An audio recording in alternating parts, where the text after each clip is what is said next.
Today we took part in a parade for recognition of the Sikh soldiers 100 years ago that left the Punjab, came down the Suez Canal to France and went to the front to fight in the trenches. This is the beginning of something that it's like at least a 4-year project. We want to bring it to the forefront the Sikh contribution to over 100 years ago of what took place, and I think sometimes it's overlooked. As a kid, I was reading books on the First World War, and very little mention of Sikhs. The Battle of Gallipoli. It's just seen as an Anzac thing, but Sikhs took part in that battle as well, and it's overlooked. So we're in a good position 100 years down the line to actually bring it to the forefront, and not just to educate the wider community, but also Sikhs themselves.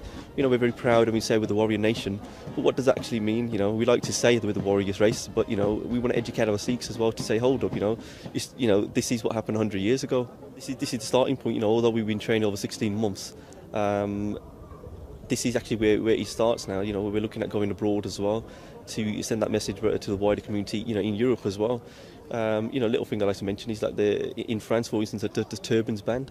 But we like to march down in France and actually show the French. Our forefathers 100 years ago came here to liberate you with a turban on their heads. There's people that have been doing this for the last 16 months, and it involves getting up at 5 o'clock on a Saturday morning, going to the local Gurdwara, the one with the big car park, and just marching up and down. Then we started to get the army involved, who started to show us a bit more drill.